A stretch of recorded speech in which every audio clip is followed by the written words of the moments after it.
Hello. Um, oops. I really hope you enjoy this one.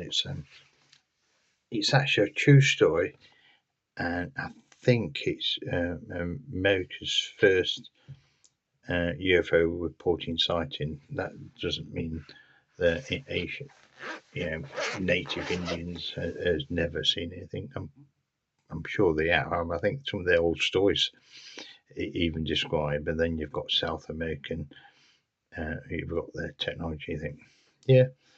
They've certainly known more about it than anybody else. But this one, I'll tell you about this guy.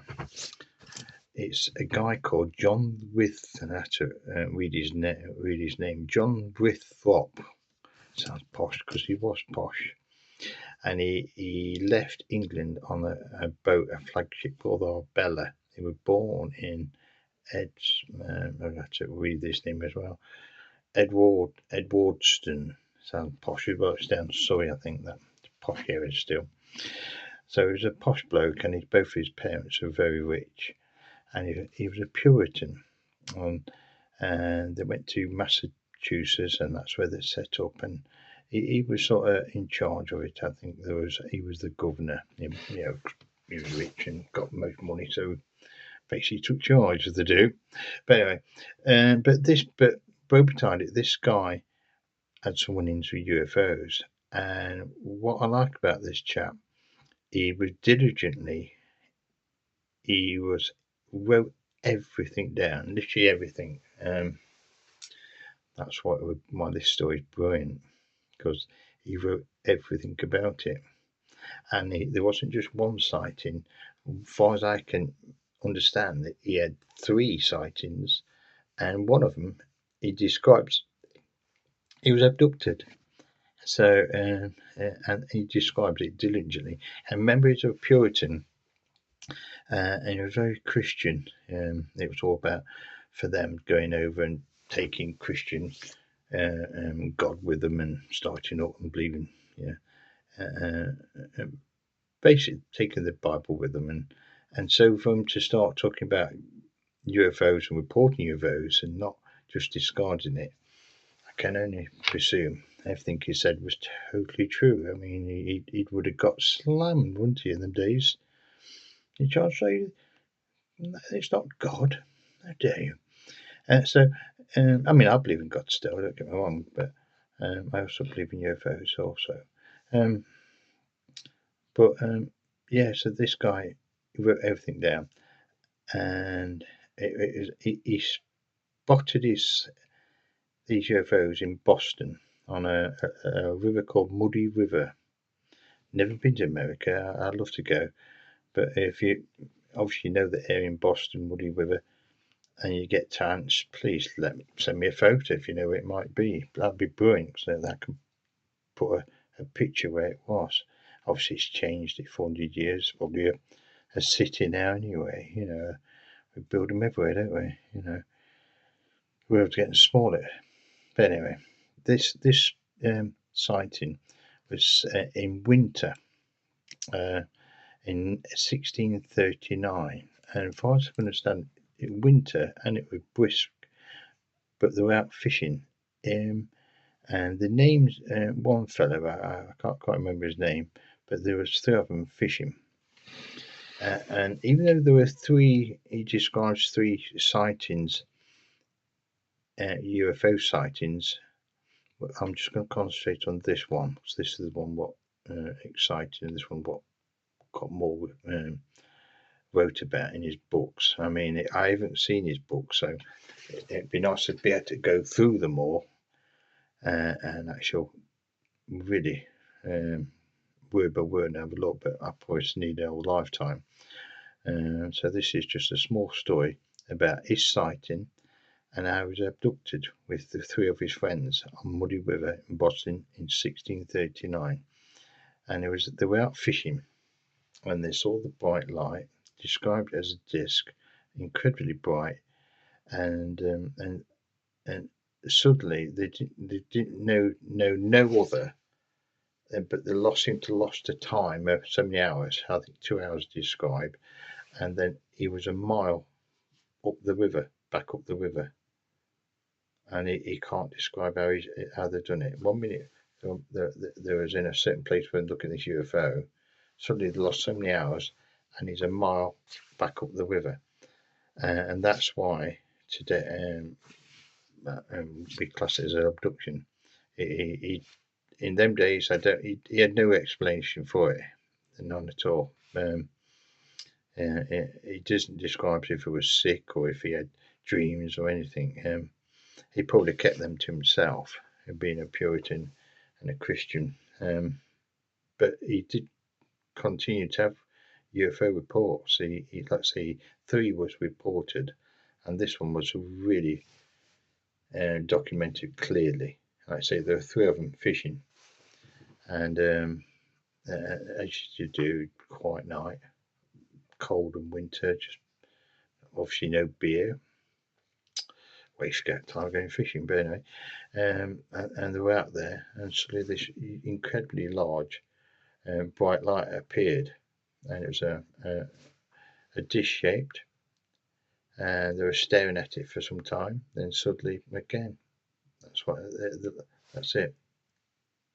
He couldn't understand it. That's why he wrote everything down. Absolutely fantastic.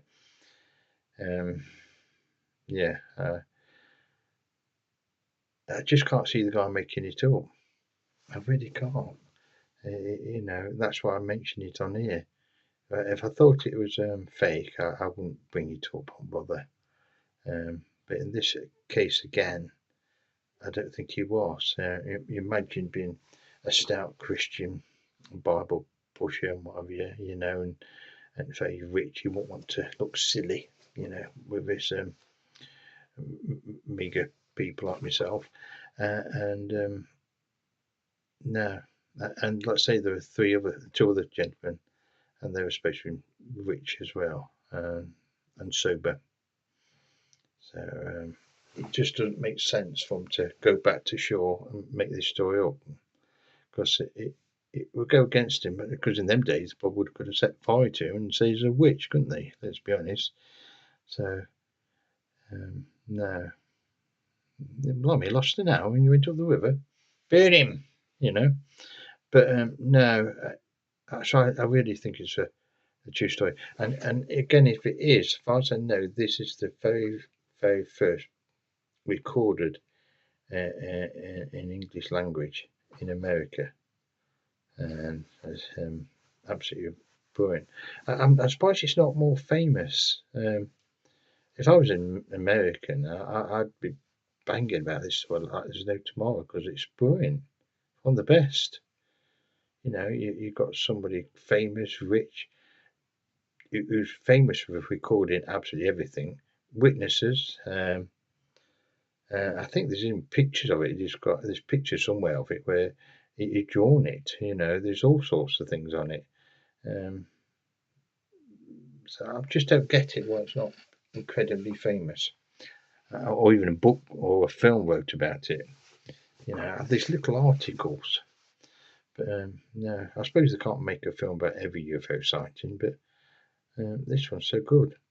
It's better than what Wills, really, isn't it? You think about it, 1600, you just got off this boat with your Puritan mates, and they're all there, and they've been there a few years, not long actually, when it started happening, and this object appears.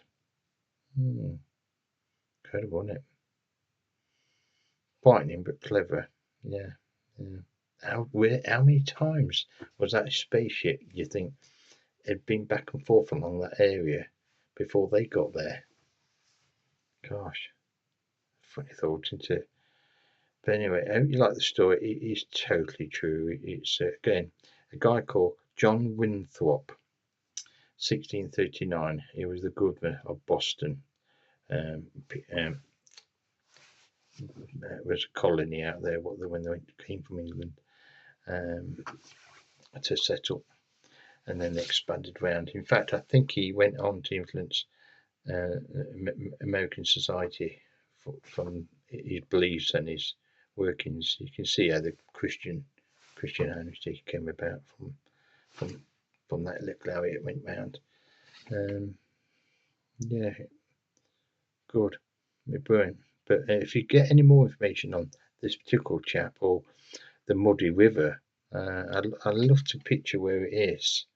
Was there some reason that UFO was there? Um, you know, be interesting. Is it an ancient native Indian site? Um, was there something there before them? What I'm sure these people didn't attract it. Maybe something at that site already. I'm guessing. Anyway, I hope you like the story. If you get a chance, have a look at it. You'll see quite a bit of information on it, and it's worth. If you like UFOs and the like, this is definitely worth having a look at because it's the real McCoy. It really is. Yeah, it's hard to think that something from distant planets away, or billions and trillions of light years away, is interacting with this chap in 1639.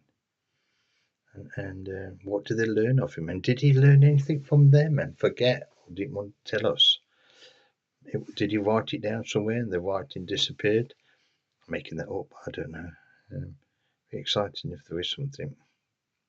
But if anybody knows anything at all about him, please let me know. Be massively grateful. We really would. And anyway, God bless. Hope you like this story. Perfectly true. Thank you. Bye.